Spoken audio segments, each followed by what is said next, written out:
Hello दोस्तों, आकाश में स्थित बादलों में भी जल का भंडार होता है। तो शरीर में उत्पन्न जल के इस कमी को हम फिर से पानी पीकर पूरा कर लेते हैं। सिर्फ पानी से ही नहीं बल्कि अन्य पदार्थों को पीकर भी हम शरीर के अंदर के पानी की कमी को पूरा करते हैं। Water plus bleaching powder.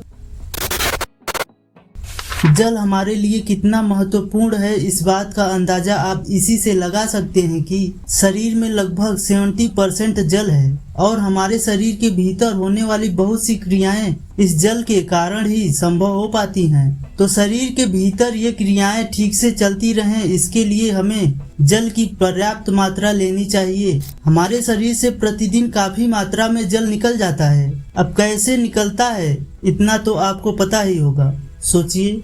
चलिए हम आगे चलते हैं। तो शरीर से इस प्रकार से जल निकलते रहने के कारण हमारे शरीर में जल की मात्रा कम होने लगती है। इस कारण से हमारे शरीर के भीतर की जो क्रियाएं हैं वो ठीक से नहीं हो पाती, जिसकी वजह से हमारा शरीर कमजोर यानी कि सुस्त पड़ने लगता है। तो शरीर में उत्पन्न जल की इस कमी को हम फिर से जल पीकर पूरा कर लेते हैं। तो अब आप समझ ही गए होंगे कि अत्यधिक गर्मी वाले दिनों में और ज्यादा फिजिकल एक्टिविटीज करने के बाद हम ज्यादा पानी क्यों पीते हैं।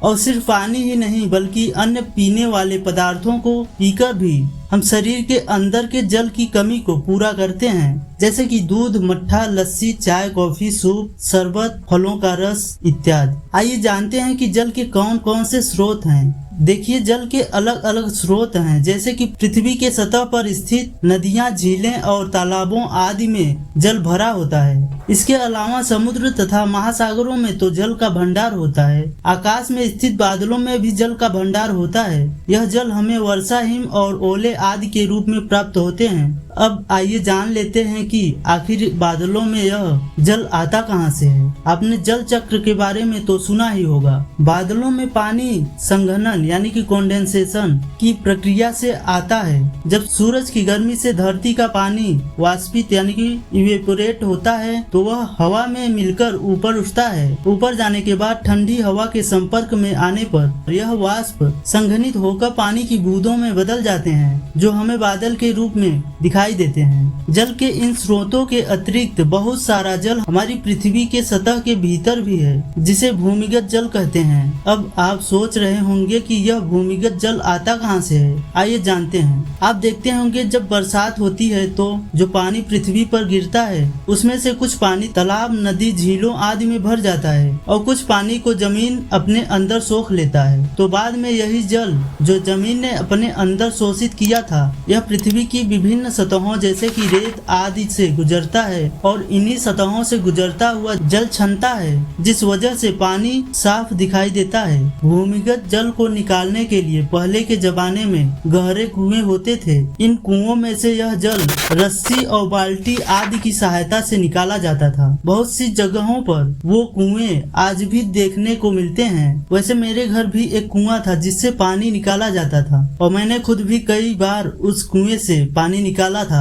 क्योंकि मैं छोटा था उस समय तो मुझे तो उतना मौका नहीं मिला, लेकिन आप में कितने लोगों ने कुएं को देखा है, उससे पानी निकालने का अवसर प्राप्त किया है, हमें कमेंट में जरूर बताना। कुएं के बाद आजकल भूमिगत जल को नलकूप, हैंडपंप, ट्यूबवेल आदि के माध्यम से निकाला जाता है। और अब आइए समझते हैं पीने योग्य पानी के बारे में। पीने योग्य पानी वहाँ होता है जहाँ बीमारी फैलने वाले रोगाणु नहीं होते। पानी को पीने योग्य बनाने के लिए ब्लीचिंग पाउडर का प्रयोग किया जाता है। पानी में ब्लीचिंग पाउडर मिलाने से क्लोरीन गैस निकलती है। यह गैस पानी के रोगाणुओं को नष्ट कर देती है। आपने साइंस में पढ़ा होगा क्लोरीनीकरण, वो इसी प्रक्रिया को कहा जाता है। क्लोरीनीकरण के बाद यह जल पीने योग्य हो जाता है। इसे अगर सिंपल भाषा में समझें तो water plus bleaching powder equal to क्लोरीनीकरण, यानी पानी में ब्लीचिंग पाउडर मिलाने के बाद जो प्रक्रिया होती है उससे क्लोरीनीकरण हो जाता है और पानी पीने योग्य बन जाता है। पानी के रोगाणुओं को नष्ट करने के लिए एक और तरीका है, पानी को उबाल कर पीजिए। अगर आप पानी को 15 मिनट तक उबालते हैं तो उसके अधिकतर रोगाणु नष्ट हो जाते हैं। शहरों में हम नलों से जल लेते हैं, वास्तव में यह जल नदी, झील, नहर या भूमिगत जल ही होता है।